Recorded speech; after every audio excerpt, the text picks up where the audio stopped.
Hey guys, it's Kevin again. This is my review for the season finale of American Horror Story Freak Show, episode 13, Curtain Call. And this episode, I did not know how this episode was initially going to be. And, especially because of how mixed this season has been, I was really hoping to be satisfying, and calling this finale satisfying is an understatement. This just might be my favorite episode in the entire show of American Horror Story because this episode was perfect, and I'm so surprised by how perfect it was because of how mediocre this season has been. I'm going to talk about the problems the season had, but this finale was perfect, by far the best episode of the season. I was so into this episode and what happened with it, and I loved everything about it, and I just thought it was such an amazing finale. I loved it, and there's so much I want to talk about. Let's just get into it. So much happened in this finale, but I didn't feel like it dragged on at all.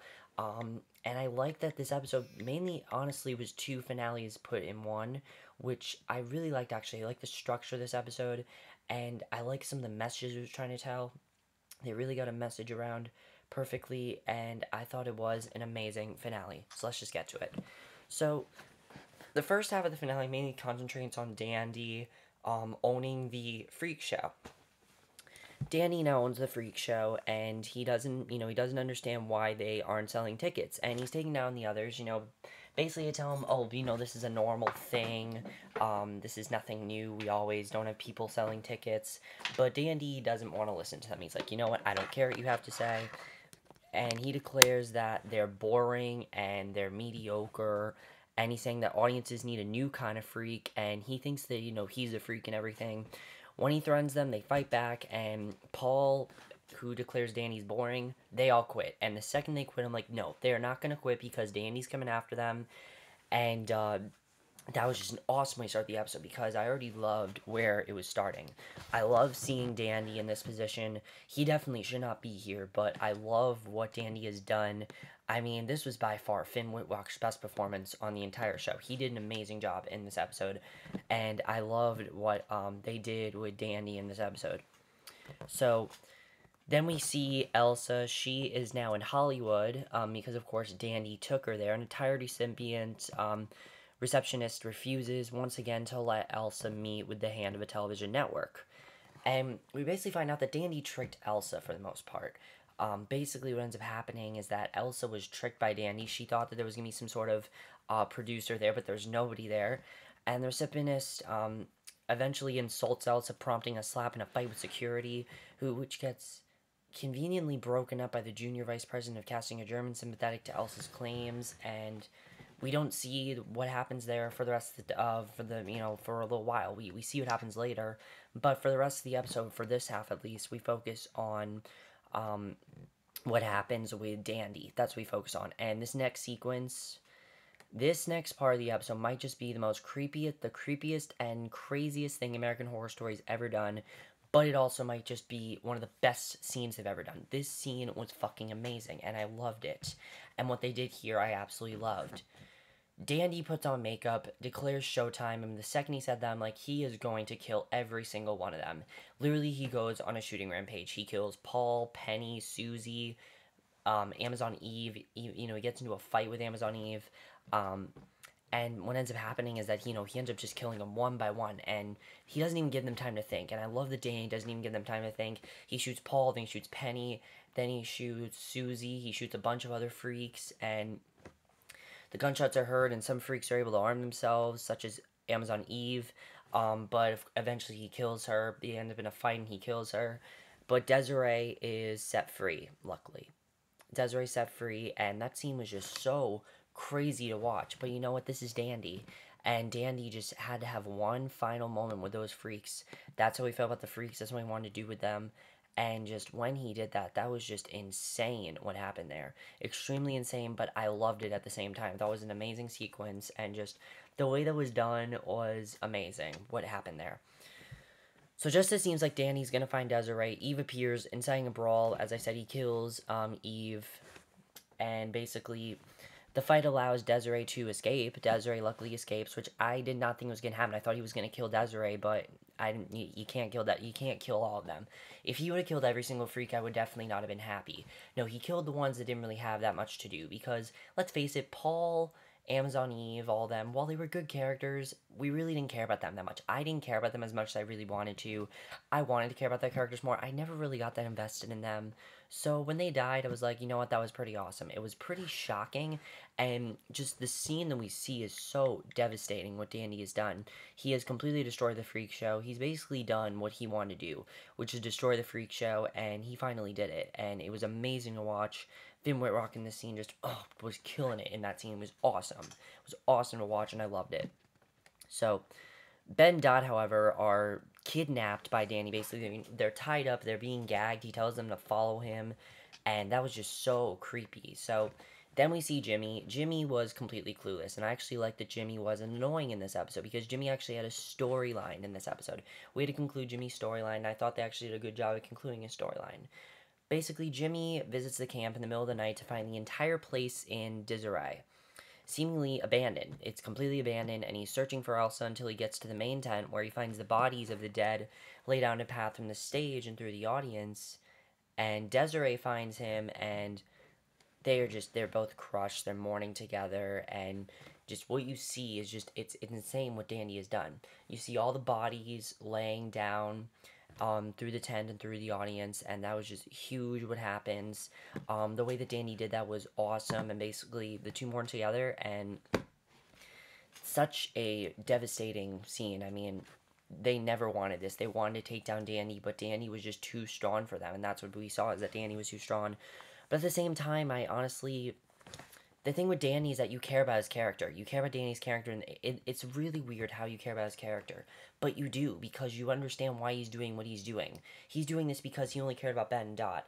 Ben Dot, when this happened, I'm like, there's no way they were going to go through with this. There's no way this is going to end that perfectly.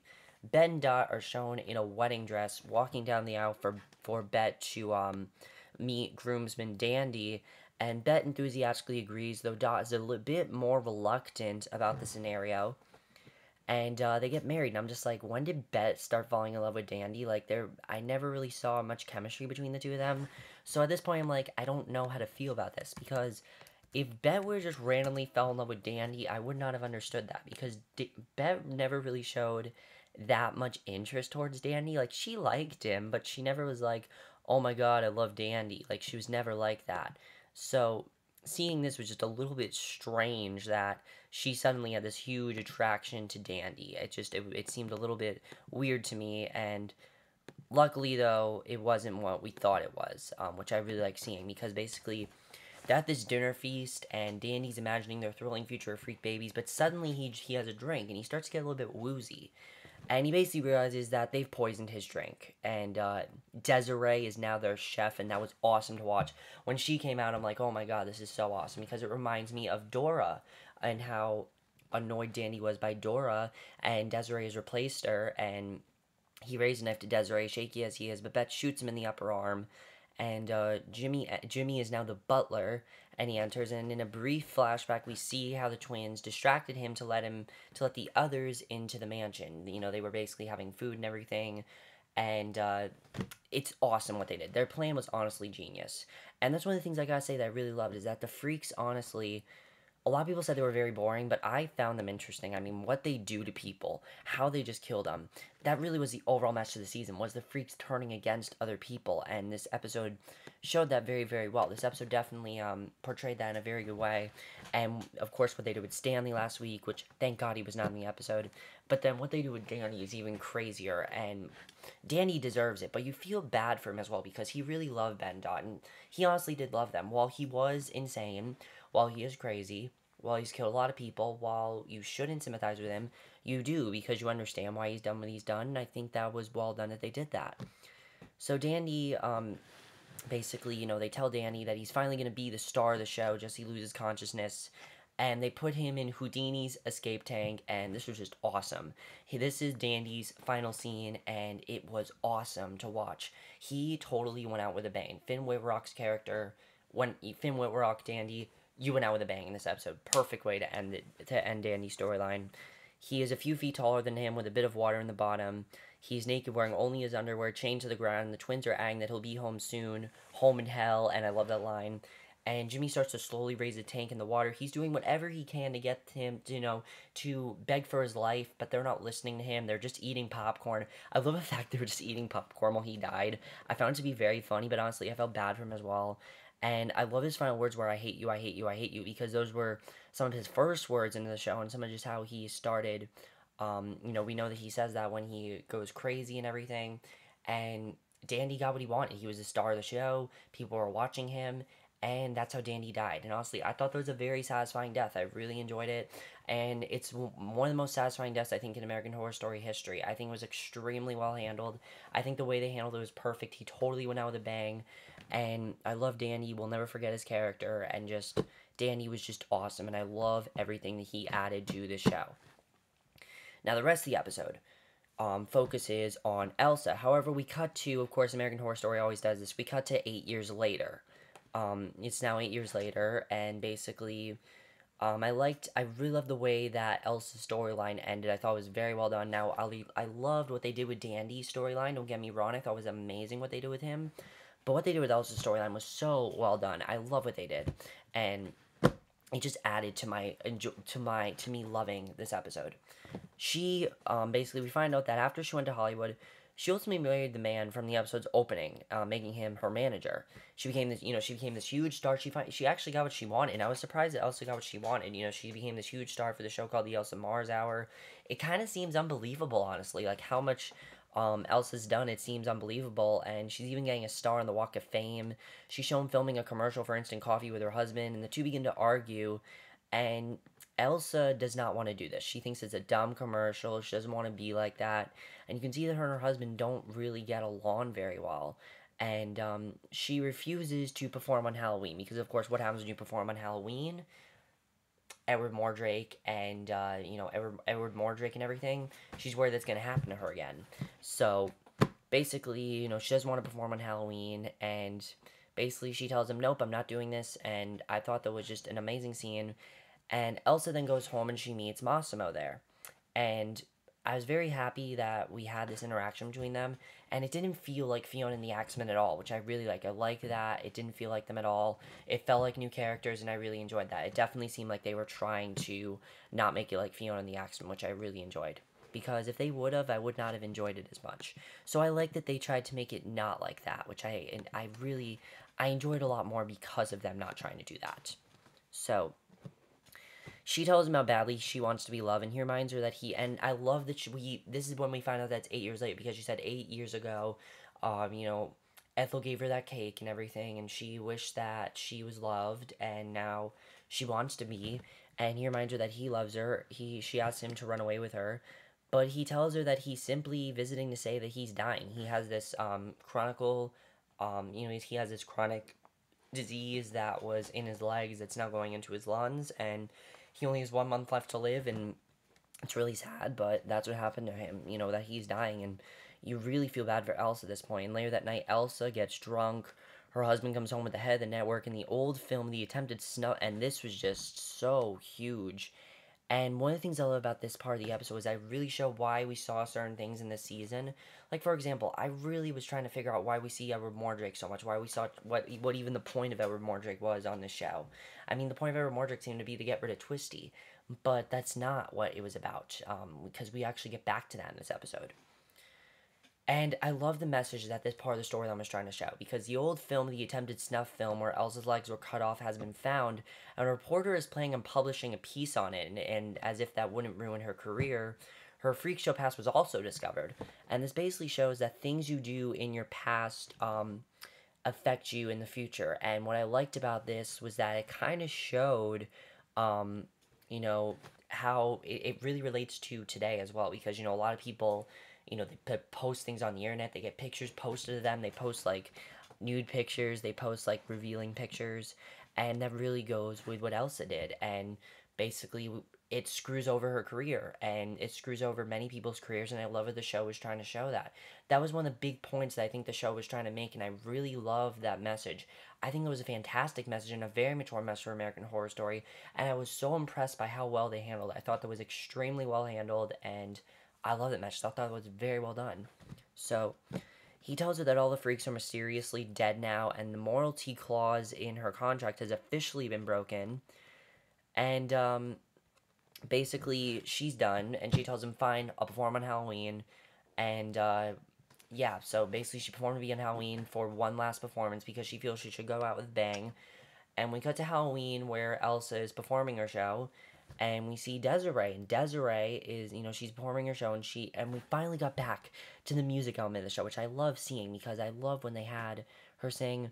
Now, granted, the song she sang, Heroes, I didn't think it was that good of a cover, I'm gonna be honest, but I think it's supposed to be because Elsa's not really into it. She is just doing what she likes to do. She loves to perform, but she knows that this is gonna be her last time, so it's not really supposed to be happy.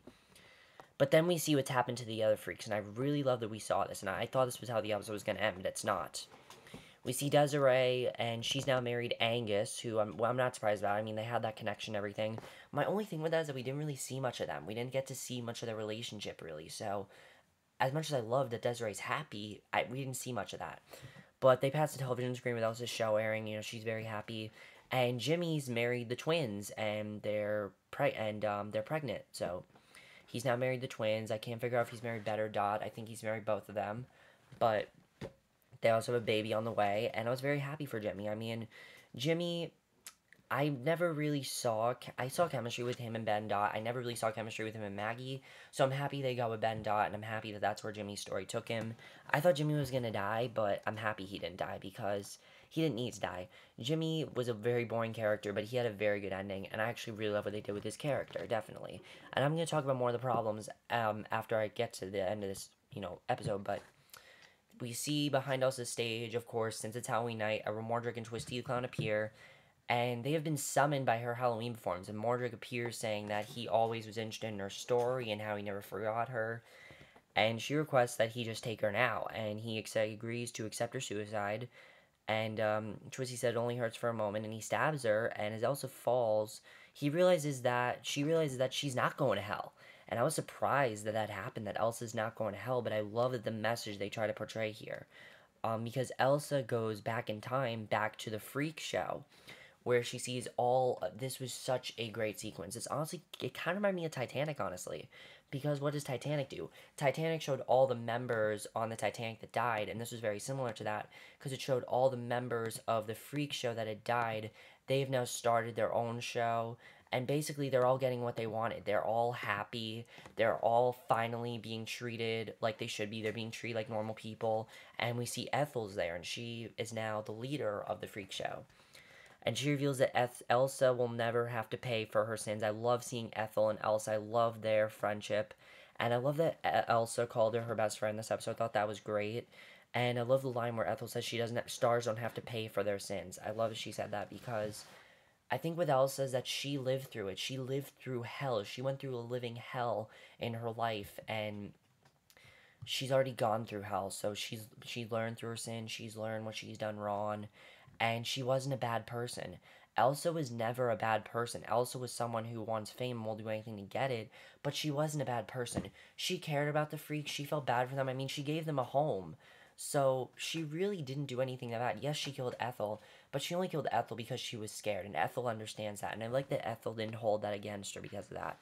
And shows that she will get to spend eternity in this form of the afterlife, where she'll continue to headline filing Elsa's Cabinet of Curiosities forever as the brightest and best that ever was and ever will be. And the episode ends with Elsa going on to perform Life on Mars, and there's a whole crowd there. Everyone's cheering for her. She's finally become the star she wanted.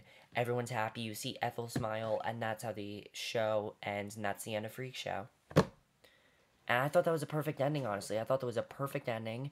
I thought that was the perfect way to end this show.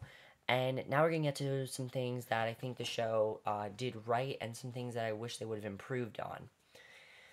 Now let me talk about the season overall. Was this season terrible? Was this the worst season of American Horror Story? No. In fact, there were points where it was the best. I mean, this was the best finale they've ever done, and this just might be my favorite episode of the entire show, because the messages that it's trying to portray. It's all stories of stars and stardom and what will get you to it. I love that story. My problem with the season is that I feel like they had too many characters and they didn't know what to do with all them. That's really why the season got boring. That's really why the season didn't become interesting.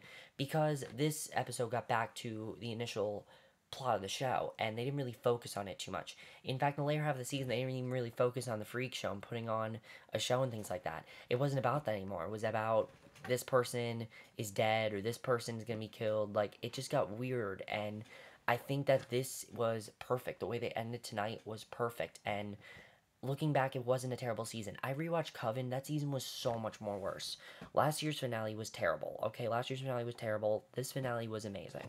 I was very satisfied by it. I was very happy by the way it ended. Now, my only thing is we didn't really get a clue of next year's finale. I mean, next year's season, because Ryan Murphy always seems to do that. And I think that's because of the fact that next season is going to be completely different. Like, Ryan Murphy said next season is going to be so different, and it's not even going to feel like American Horror Story. Which I think is actually really good because I do definitely think the show needs a change. I mean, the thing with this season was that it got too weird. It got too weird. It got too fucked up, and I started to not care about the characters as much as I did. I started to not care about them as much. But this episode pulled me right back in. There was a scene with Ma Petite, and you could not just you couldn't just I lit up in that scene. I lit up. It was so great to see. I was so happy with the way it ended, and you guys have to remember the first like 6 episodes of this season I absolutely loved. I adored them. I thought it was an amazing show. Then episode 8 something happened, and that was just that it got boring. Is that the storylines became uninteresting. They didn't know what to do with the characters anymore. If they had kept it like this throughout the whole season, then I would have been fine with that, but they didn't keep it like this, and I think that was really the main problem, is that they wanted to make it the craziest season ever, and I feel like what they need to do next season is kind of just go back to the drawing board, honestly. Go back to simpler stuff. Don't make it so weird. Just make it simple.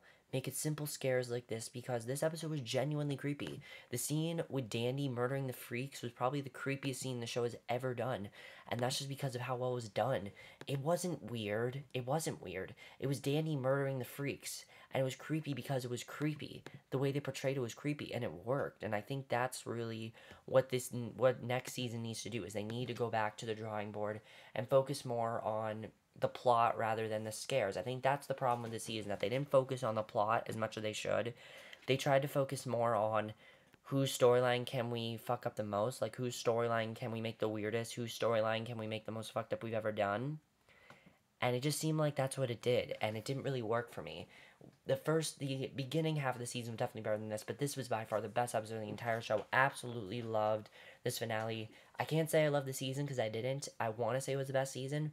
Definitely the best story they've told. The best story they've told. The best characters, definitely. But the season definitely. Would I rewatch it? Yeah, I rewatch it again. I'd probably skip episodes 9 and 10 because I didn't like them in episode 12. Definitely episode 12. Episode 12 was a disaster. Episode 12 was a mess. Episode 7 I'd probably skip again. But this, if the show would have been like this, I would have loved it. And I wish that the show was like this. It's kind of sad that it was this good at the end of the show, because it was amazing and it was perfect and it was everything I wanted it to be. But it just wasn't this way throughout the entire show, and it kind of ruined things for me. And I really hope that next season they go back to traditional stories. I mean, the first season was pretty simple. Murder House. Second season, pretty simple. Asylum. Third season was Coven. It wasn't really meant to be taken seriously. This season, I think they just did too much. They did too much. They introduced too many characters. They did too many things too soon. They did too many things too soon. They ended plots too soon. They started things too soon, too late. Like, there were just a lot of tonal problems. There were a lot of problems with time, and I think definitely they need to not have as much. They need to not have as big as a cast they did this season. Because honestly, I didn't really care about Eve and Paul and all of them. I wanted to care about them, but I didn't. I cared about Bet, Dot, Jimmy. I cared about them, but I didn't care about the actual freaks. And I feel bad for them because they were very good actors, but I just didn't care about them. I never connected to them. And I think it's just because they seem to focus more on the villains than they did on the actual freak show. Like, they focus on Stanley too much. They focus on Maggie too much. Dandy was awesome. Dandy, I had no problem with them focusing on, because he became the best character on the show. Elsa, honestly, though, was the real star of the show and the main character. So I like they finally ended with Elsa getting everything she wanted, and I love the message of this season. The real message of this season is that stardom is not something that you have to work at. Stardom is, if you got it, you got it, and if you're talented, you're talented. And I think the real message of this season is that if you really want it, it will come to you. And basically, if you, it really shows how far people get to stardom and things like that. I don't know what next season's going to involve, but let me know what you guys saw this season overall. What did you think of the season finale? I thought this was an amazing finale, as I said. Probably my favorite episode of the entire show. Absolutely loved it. That's it for this video. Hope you guys enjoy it. I'll see you guys in my next video, which will be my review for the Vampire Diaries. So I will see you guys for that. Okay, bye. And, I'm actually going to miss Freak Show. I'm going to say, before I leave, I am going to miss Freak Show. I don't want you guys to think I'm not going to, because I am going to miss it. I mean, those final moments when we were in that tent and we saw the Freak Show, I'm like, I'm going to miss this. Really, I am. And I can't believe it already ended. And it ended so quickly. I mean, I was into it, but those few episodes I wasn't into. But I definitely really enjoyed this episode. Thought it was amazing. And I'll see you guys in my next video. Okay, bye.